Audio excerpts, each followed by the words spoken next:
Yes, thanks for hopping on. I'll wait a couple minutes here in case more people get on here.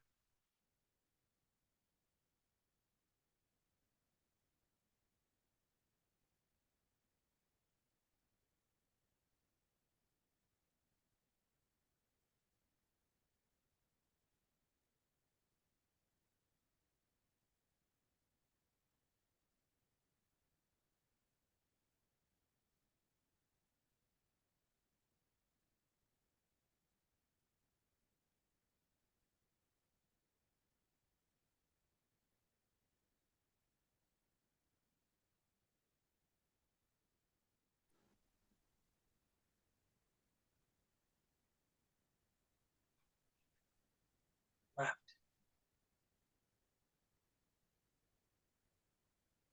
I don't know what I'm doing. You guys hear me okay? Yeah.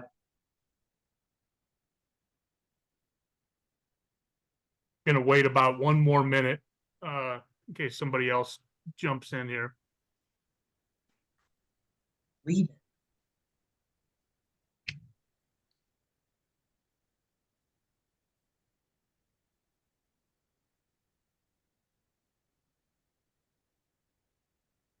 Hey, Josh. How's it going? Good. Enjoying the nice weather? Oh man, yeah, it's actually felt hot today. I'll take that any day. Oh yeah. Gonna wait till 7:02 and then we'll get started. Just waiting for other people to hop in here.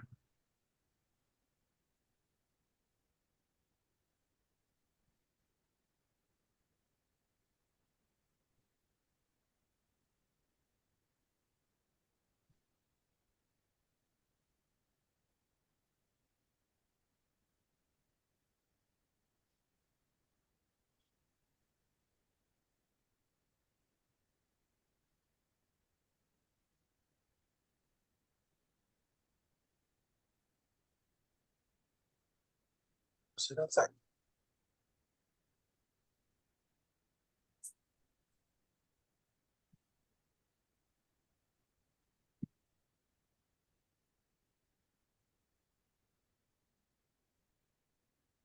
All right, 7:02. We'll go ahead and get started. Maybe some other people will jump in here a little bit late, but appreciate you hopping on. This is the first time I've done that. Well, I guess the second time I've done this. Uh, Tried it last month as well, but just had one family on there, and then realized I had done it over spring break for most people. So it was understandable that the attendance wasn't great, but obviously a little bit better tonight. So my goal with this is to just give families another touch point, um, and a platform to ask any general questions. Um, and obviously you all have access to me for individualized questions whenever you want, but um, I think not everybody knows what questions to ask always. So I think kind of learning from the questions that other people ask can help your process as well. So I'm going to spend a little bit of time uh, going over some things, just a few minutes, and then I'll open it up to questions. And actually, I think what we'll do for questions, if you guys can just uh, in the chat,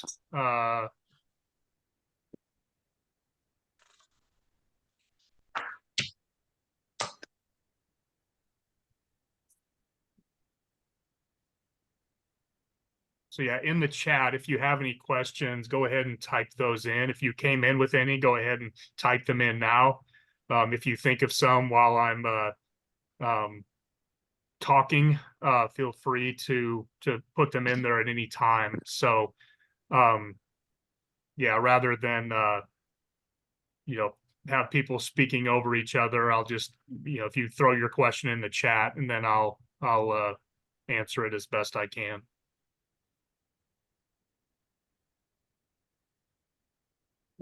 person coming on right now.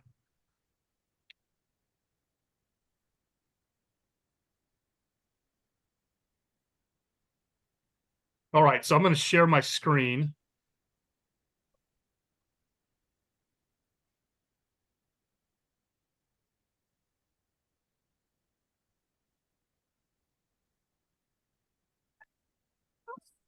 And what I want to talk about tonight, which this actually should be a really good topic for, I think everybody on here is a 25 so far. So I want to talk about when coaches start recruiting players. So the recruiting timeline. So hopefully you guys can see my screen here.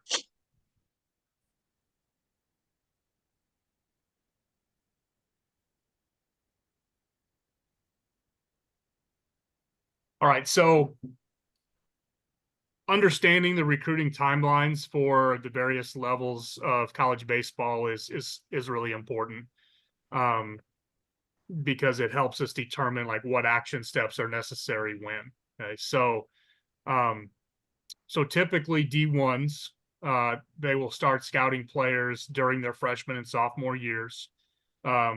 They can't start contacting players, however, until August 1st before their junior year of high school.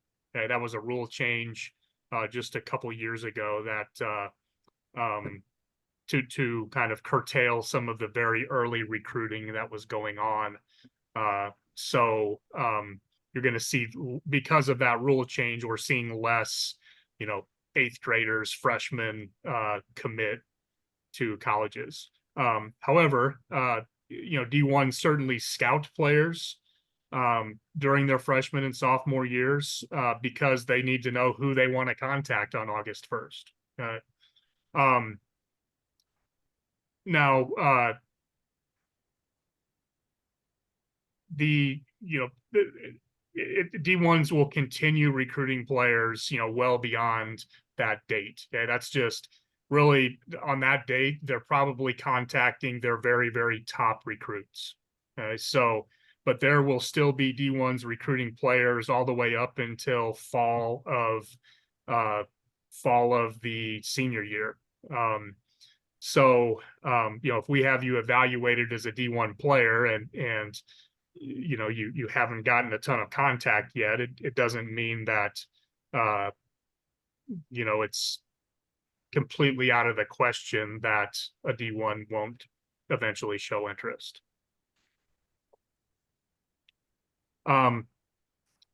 D2s and Jody, if you're on here, I think you entered late. If you have any questions, feel free to type them in the chat, whether it's related to what I'm talking about now or anything else about the recruiting process. D2s generally start scouting players during their junior year, and then they'll start contacting players after their junior year. Okay. There will be exceptions to that. There are some D2s that will start earlier, but what I've found in communicating with a lot of D2 coaches, a lot of them ask me, don't even really send me information on players until like January of the junior year of high school. Okay, and then even then, some of them won't start contacting players until maybe May or June after their spring season is over. Okay. D3s, and actually what you're going to find here is D3s, NAIs, and junior colleges are all exactly the same. Start scouting players during the second half of the junior year.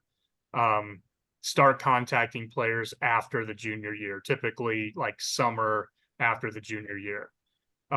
There's certainly exceptions. I do know, and even some of the players I've worked with have had contact from some D3s or junior colleges, but that's more the exception, not the rule. Okay, there are some schools that like to get the process started earlier. They like to be the first one to contact players, but I would say the majority of coaches at that level are really not contacting players until the summer between the junior and senior year of high school. So, um, and that's honestly the majority of schools. Okay, D3 NAI junior college, that's probably 60% or more of the colleges in the country. So, and that's what makes the junior year of high school important from a recruiting standpoint, as far as how players perform, because that's really when every level of college baseball is focused um, on the junior class. So obviously, like I mentioned a minute ago, these are general timelines. There certainly are programs at each level that start earlier or later than I outlined above. But it's a pretty safe bet that the majority of schools at these levels will kind of fall pretty close to these timelines. Right. So with all of you on this call being 25s, so we're to the point now where within the next month or so, we really want to start being aggressive. Okay. And I've talked to some of you about that, but right now colleges are focused on their season, but in about a month, a lot of seasons are going to be coming to an end, except for the teams that are going on to the going on in the playoffs. Okay. So that's really when recruiting will really start to become front and center again. And so it's important for us to get introductory messages out to coaches here in the next sometime in May or early June if possible. And so that's what we'll be working on. And actually what I'll add this to my talk here, since everybody on here is at 25. What I'll be sending to you here shortly, probably within the next week or so, is a template for writing an introductory email. Okay, so basically the way it'll work is, I'll send you the template, players, you'll write the email, and then send it back to me. And then, if I want to make any edits or clarify anything, I'll get back to you. But then we'll once we get that done, and assuming your profile and stuff is all good to go, then we'll schedule it to go out through our system at some point in May or early June. So what that'll look like as far as an introduction email, just to give you an idea of what the template is like. So what you should include in an introductory email, and you don't have to take notes on this. I'll send it to you guys. But obviously a greeting, so coach, and then the head coach's name. Introduction, so this is John Smith. I'm a 2025 pitcher from XYZ high school in Iowa. Reason for writing. So next line would be, I'm starting my search for the best fit for playing college baseball. And then you get into some important 2 or 3 sentences on important factors. Okay, the type of school I'm looking for. I'm really focused on academics. I want to major in business. It's also important to me to go to a school that has good facilities, or go to development is really important. I want to go to a school where the coaching staff is committed to helping me get better. Whatever it is for you, the most important factors. And then after that paragraph, then a call to action. So which is basically, will you take a look at my profile and let me know what you think? Okay, or something to that effect. All right. And then you'll include your CAA profile link, and then you'll have your closing. All right. So thank you for your time and consideration. Sincerely, John Smith.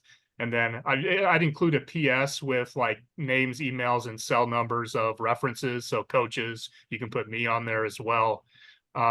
If you'd like, just people that if a coach wants to call somebody about you, they have, and obviously that information is on your profile too, but I think it's good to put it in the email too, so it's front and center.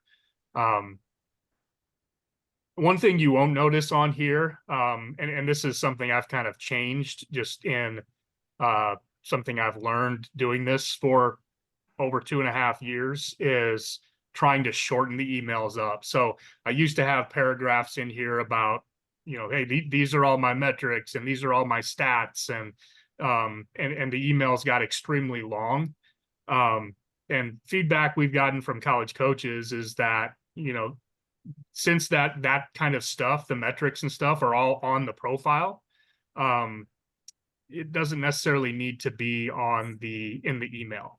Right. So now if it's something you absolutely want in there, that's fine. I mean, it's your email, we can put it in there, but ultimately, like, our goal for the email is to get them to click on your profile. Okay. So that's success, is getting them to click on your profile. Second, then the next step of success is getting a reply. Okay. So that's why I like keeping it short and sweet. Just have a quick call to action. Will you take a look at my profile? Let me know what you think, or let me know if my skill set matches what you're looking for my position.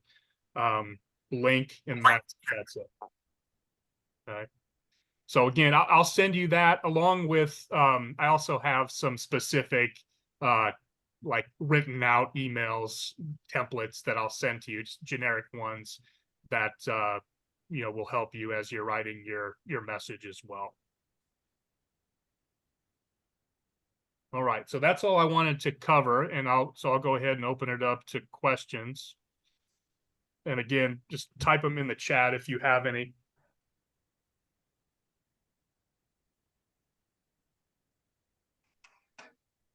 Um,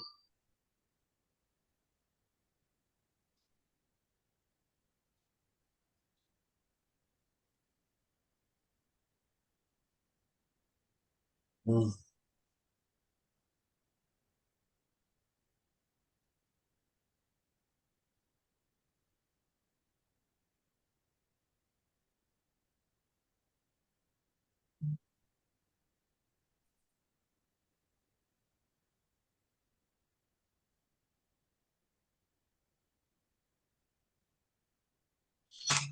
Any questions? no, no, not this moment. I've got one. Sorry, Matt. I'm trying to type as fast as I can. Oh, okay. Yeah, go ahead, Jody. Go ahead and speak. All right. So it sounds like that these introductory emails are coming from the CAA system. Mm-hmm. Does it look like it's coming from the CAA system, or does it look like it's coming from the player? Meaning, like, if the coach responds, does it go to you? Does it go to the player? Does it, like, what happens there? Yeah, good question. So it will look like it's coming from the player, like in the the from line of the email, it'll say the player's name. And then it will say, then I think the email address is like it'll say the player's name and then at collegeathleteadvantage.com. But if the coach replies, it'll come to two places. So it will come to the player's personal email address, and it will come into our system, which I'll show you that here quick.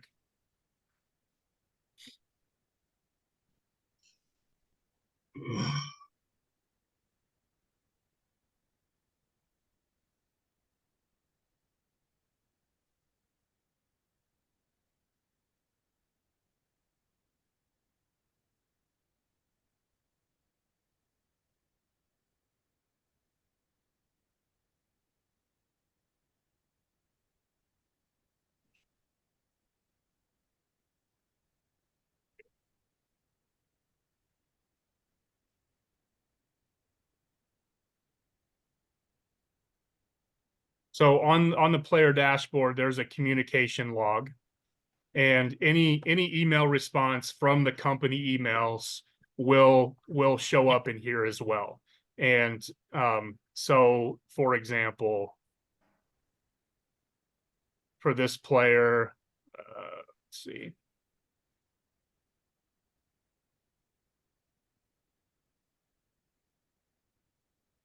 Okay, so this one was from Liberty, Scott Jackson at Liberty University. So, so if we click on this icon, this icon, now you're going to see the email exchange from between the player and the coach. Okay, so, and the player can actually, on this text box here, can actually reply directly from there. Okay, so it will show up in here, and it will come to the player's email address, like Gmail address or whatever address we have in the system, so that the player can reply from either place. Okay, awesome. Thank you for Yeah. showing that. Helpful. Yep. The other thing too, I know, yeah, especially like Jody Will, I know has had some communication with coaches already, like, and there some of you may fall into this boat as well. If obviously, if there's any coach that, you know, you've already had communication with, we don't want to send an intro email to them. So, you know, for those types of coaches, we'll want maybe more of an update email, like, hey, this is how the spring went, or this is, you know, here's my high school schedule. So, you know, some of you who've had, you know, had certain communication with coaches, you know, we only want to send the intro email to schools that we really haven't connected with yet.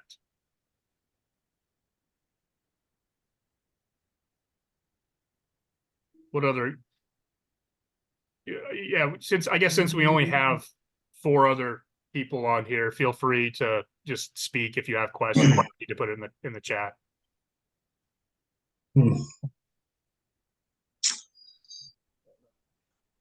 How, so I think the 2025s are kind of in an unusual situation because recruiting could happen in 8th grade when these guys were in 8th grade, right? So Mhm.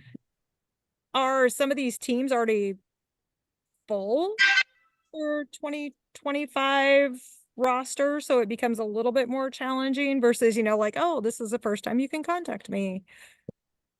And Yeah, how do you that's know, right? Like, yeah. what's available and what's not? You know, I think I think a lot, maybe not a lot, but some of the, especially the Power 5 schools, your top maybe 50 to 100 schools in the nation, D1 schools in the nation. My guess is probably a lot of them are either done or close to done with 25s. Okay.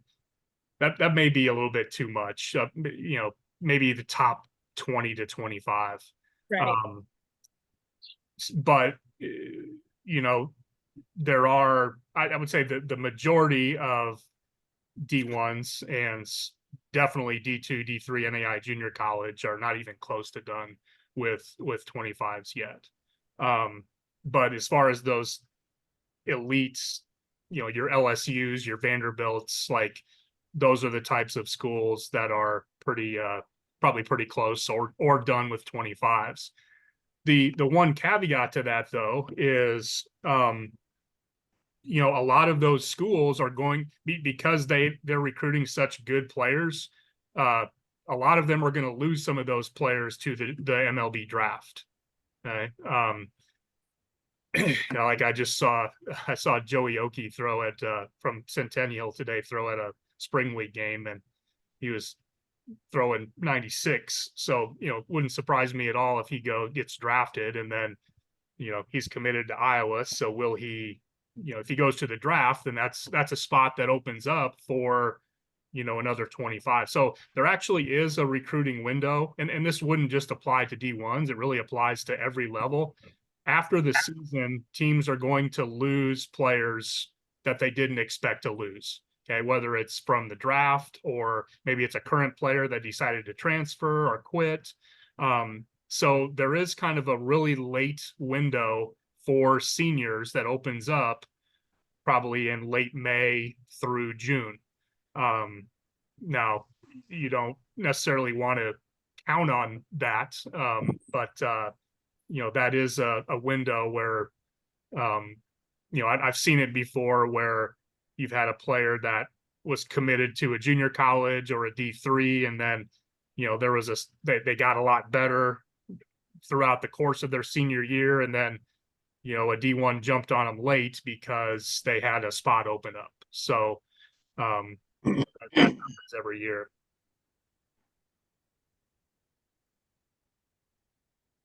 Yeah, that makes sense. How does the kind of transfer portal change a lot of this? I mean, or is it,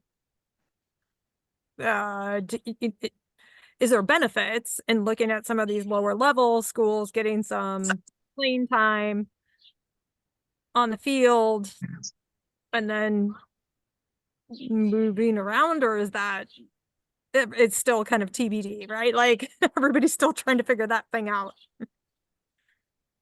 Yeah, so transfer portal has from a D1 standpoint, the transfer portal has made it much more difficult for high school players. A lot of D1 coaches prefer recruiting from the transfer portal, because the players in there are generally more proven. They're older, and they may be coming off of a really good season at another D1 program, but they just didn't want to stay at that program. So whereas with high school players, it's a little bit, more of a projection. Like, I think he's going to be good, but, he hasn't faced college level competition yet. So, and I think, so where it used to be like, D1s recruited high school players and junior college players. That's it. Now it's like transfer portal, then junior college players, because, junior college baseball has gotten a ton better because of the transfer portal, because more really good high school players are not getting as many D1 opportunities. So they're opting for junior college to continue to develop and hopefully have a D1 opportunity after a couple years. So I'd say for a lot of D1s, the pecking order goes transfer portal, then JUCO, and then high school players. Obviously that's going to vary from school to school. I think, schools that have, I talked to a D1 coach last summer. They were coming off a bad season. And he told me, like, hey, we're almost completely focused on transfers, not high school kids, because they wanted to they felt like that was their way to get better right now. Okay. Whereas, if you have a program that has done pretty well, and they have most of their players coming back after a good season, then they may focus more on high school players that specific year. So it can vary from year to year. There are a few programs that, just will really play the high school card and say, hey, we're about development. We're not going to recruit, we're not going to recruit a bunch of transfer portal and junior college players. And they do that as a strategy to try to get better high school players. So I would say that that's not that common anymore, though. That the schools that do that are fewer and further between. Almost most of the schools are getting some transfers, and that's even crept into lower levels, like Division twos are really, and NAIA schools are really hitting the transfer portal and the junior colleges as well. Not quite to the extent as D1s are, but it's kind of trickled down to other levels as well. So I think, because of that, and this is something I think is important for any player, regardless of how we have you evaluated, or, but being open to as many options as possible is, the best route, and just kind of ideally, like, if you're a D1 prospect, if you can have some D1 options, some D2 options, some D3 options, some junior college options, if you have, a few options at each level, it really helps you kind of pick, okay, do I want to go D1 and maybe my chance to play right away is, a lot less, or maybe I want to go to a D2 where I have a better chance to come in and play right away. And, there's a lot of factors that go into that. And that's ultimately my job, is to help each one of you kind of think through all those things and, pick the best fit. Yeah, that makes sense. Thank you. Yeah. Helpful.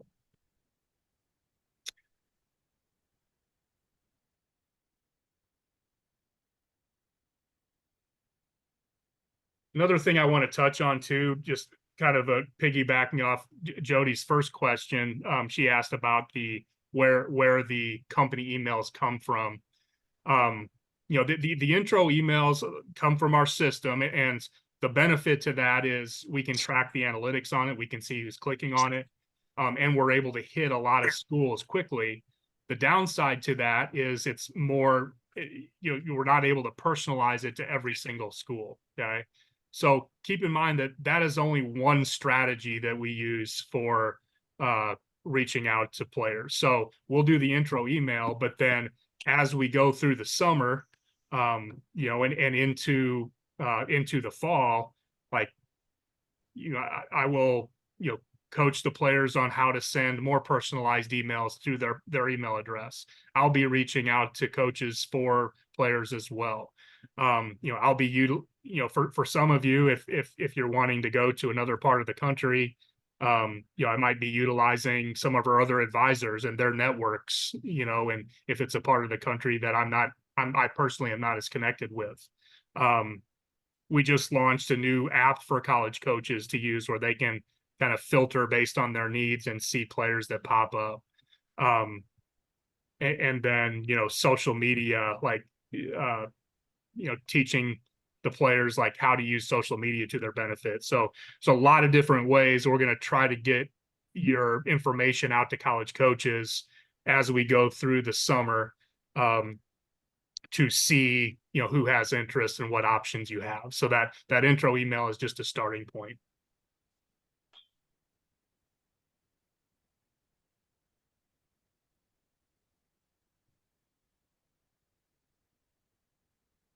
Other questions?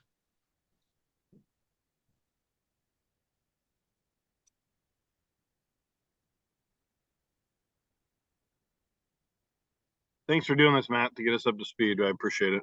Yeah, you bet.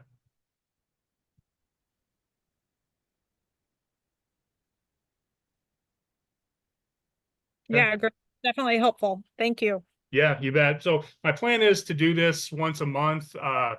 I'm recording this, so I'll send out the recording. So everyone else, I think I have about 32 or 33 active players right now, which would be mostly 25s, a few 26s. So obviously this just 5 of you on here is just a fraction of that. So hopefully we'll get more. But I plan to do this once a month, just as a kind of a touch point. But again, like these are more general in nature. Like, obviously, like, I'll be in touch, and never hesitate to text, call, email me if you have individualized questions based on, your process or your son's process. So thank you all for hopping on here. We'll stop it there, and unless there's any other questions. Oh, thank you, Matt. Yep. You bet. Have a good night, everyone. Thanks. You.